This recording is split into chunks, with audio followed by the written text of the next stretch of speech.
Assalamu alaikum to all the audience and especially to my beloved, respected brother Zakir Naik, Dr. Zakir Naik. It's been a long time since I see you. Last time I used to see you in Penang. Now you are no more coming to Penang. There are some problems, okay. But I am from Penang. I come all the way to see you personally with my whole family. They want to see you live. MashaAllah, always watching in TV. Now they want to see you live. Okay, Alhamdulillah.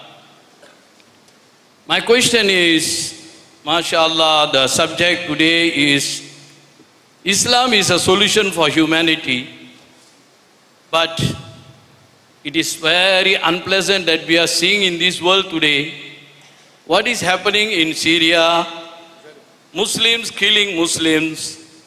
What is happening in Yemen? Muslim killing Muslims.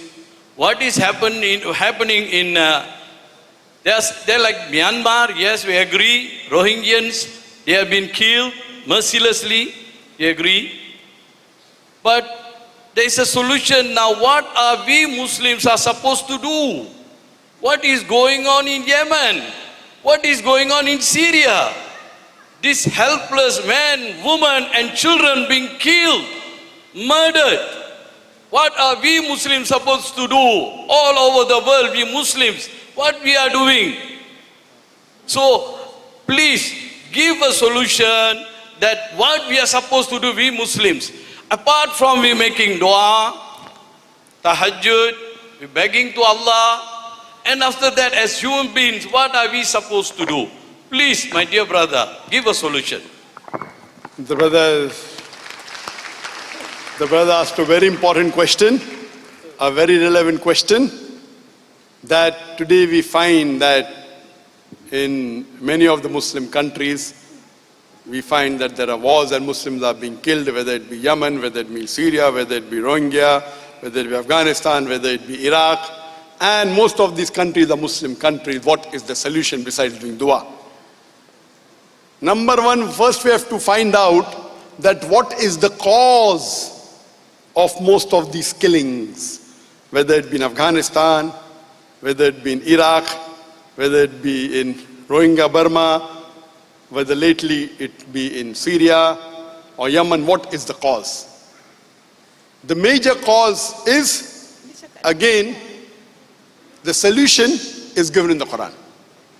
The cause is that we find that the enemies of Islam, my main focus of my talk today was that how the enemies of Islam are trying to malign Islam, and how the enemies of Islam are justifying to attack the Muslim countries.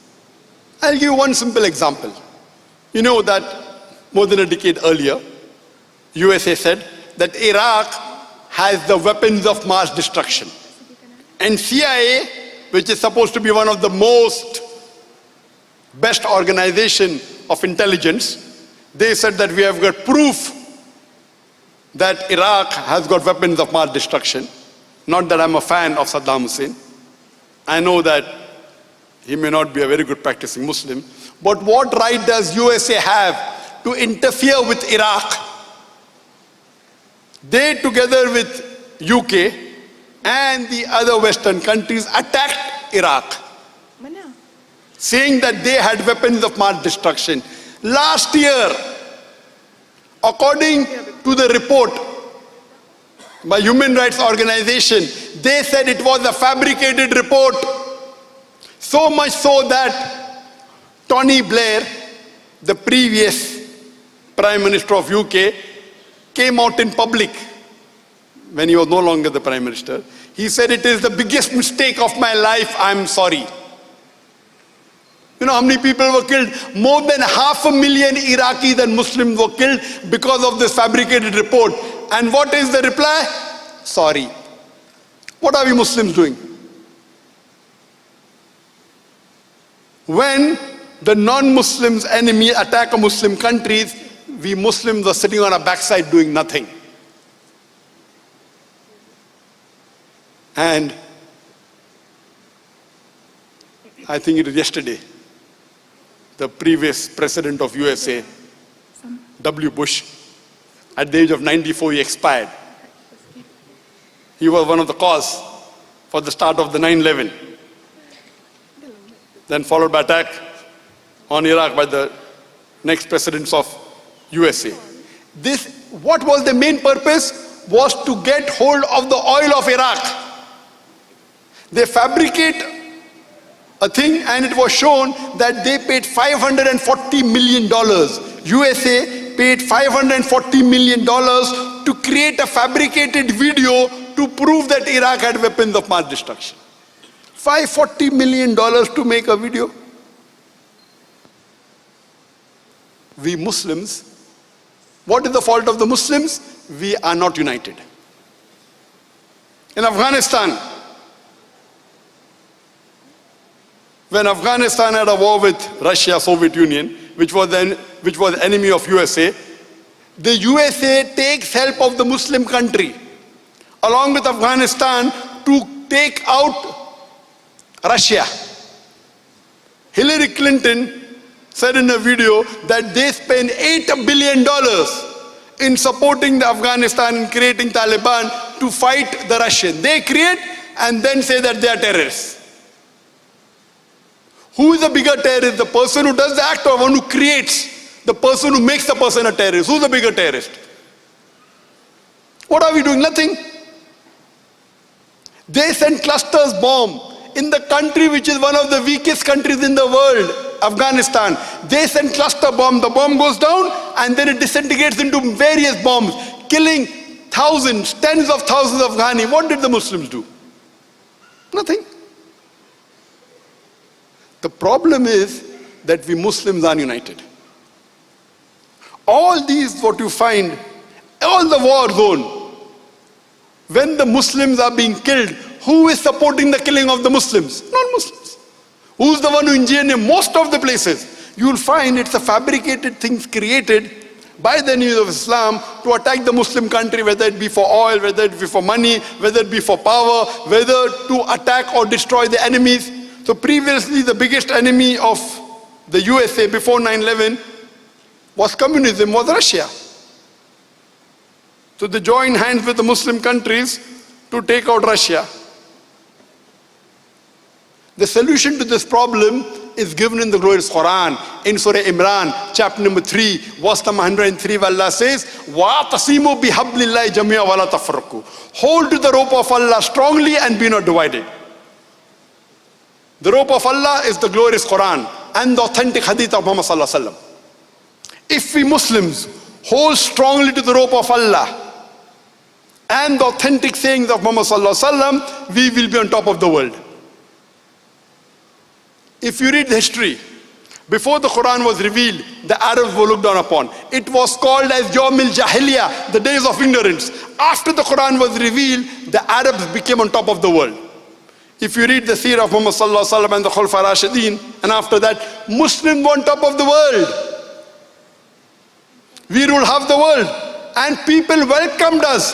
Come to our country so that we get justice. The non-Muslims invited our Khalifas. Why? Because they wanted the unjust rule of their ruler to end. The Westerners say Islam was spread by the sword.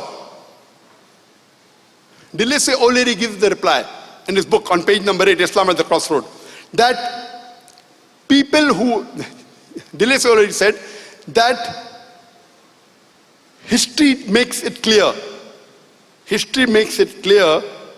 that the myth that Islam was spread by the sword is the most absurd, fantastic myth that the historians have ever repeated.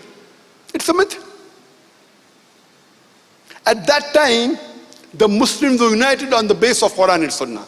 Today, we Muslims are divided. If the Muslim countries, there are more than 50 countries in the world in which majority people living are Muslims. If all the Muslim countries unite, we will be a very strong force. And if we implement the Quran, we will find this is the solution to the problems of humanity. Unfortunately, our beloved Prophet ﷺ said that close to the Qiyamah, we'll find that Muslims will be in large numbers. And we find today more than 25% of the world population are Muslim, and it's going to increase. But they will be like froth. Froth. Far away from the deen. And we find that today. Muslims are going further and further away from the deen. And this you are finding everywhere in the world. The country that we looked on upon, they are sticking to Quran and Sunnah. Today, they are going away from Quran and Sunnah. And the more they will go away from Quran and Sunnah, the more will be degraded. There will be more injustice in that country. Now, hardly there are countries in the world which we can say are Muslim countries that are following Quran and Sunnah. Hardly. So the problem with us Muslims is that we are not united. We are divided. We fight amongst ourselves. If we are united, today we know that previously Muslims were at least united on the issue of Palestine. Today we are divided. There are Muslim countries which are saying no problem that Israel wants to take over the country. What's happened to the Muslim Ummah? The problem is today we Muslims fear more the human beings in this world than fear Allah subhanahu wa ta'ala. Yes, everyone will be judged according to the capacity you have. Everyone has the capacity to do dua. We should do dua, as you mentioned, rightly said. But if someone has the capacity to speak, and if he does not speak, Allah will take over his power of speech. If someone has the capacity to fight and he doesn't fight, Allah will take over his power. You know, today the Muslims, at the time of Muhammad sallallahu alaihi wasallam, the Muslims were poor. What Prophet Muhammad sallallahu alaihi wasallam left behind was the Sahaba, was the Khulfa Rashidin. Today, we Muslims are the richest in the world. We have the black gold, we have the oil, we have the petrol. What are we? Nothing. We have been used as doormats. Wealth is not required for us to follow Quran and Sunnah. And our beloved Prophet Muhammad sallallahu alaihi wasallam said, I will not fear for my own ummah poverty as much I will fear the richness and the wealth. Today the problem in us is because we are wealthy, we have forgotten Allah subhanahu wa ta'ala. Those Muslim countries which have the wealth, those Muslim countries which have the wealth which they can use in the way of Allah subhanahu wa ta'ala, they are using it in the wrong way. I don't have to give examples, the world knows about it. They are using it to bribe the other people, not for the deen. Allah doesn't require us. You and me, the rubbish that we are, Allah does not require us to make His deen prevail. Allah is very clear. And Allah says in the Quran in no less than 3 different places. In Surah Tawbah, chapter number 9, verse number 33. In Surah Fatah, chapter number 48, verse number 29. And Surah Saf, chapter number 61, verse number 9, Allah says, هُوَ الَّذِي أَرْسَلَ رَسُولَهُ بِالْهُدَى وَالدِّينِ الْحَقِّ لِيُظْهِرَهُ عَلَى الدِّينِ كُلِّهِ. That Allah sent His messenger with guidance and the religion of truth so that it will prevail over all the other religions, all the isms. And Allah says, وَقَفَى بِاللَّهِ شَهِيدًا. And enough is Allah as a witness once. And Allah says twice, however much the mushrikeen don't like it. Allah has given a promise that this deen of Islam will prevail over all the other religions, with or without us. Allah does not require you and me, the rubbish that we are. His deen, Allah is sufficient, will make it prevail. Allah is giving us an opportunity to do a prophet job and to earn a prophet's reward. Allah is giving us the opportunity to make hay while the sun is shining. And wallahi, we Muslims are going away and away from Allah and His Rasul. The only solution is we go back to Allah and His Rasul, go back to the Quran and the Sahih Hadith, and inshallah you'll find that there will be peace. And the Hadith of Muhammad sallallahu alaihi wasallam said that before the world ends, Muslims will rule the full world for 7 years.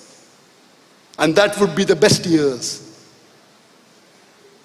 And we pray to Allah subhanahu wa ta'ala. We don't know when that will come. We pray that may Allah make us live to see those years.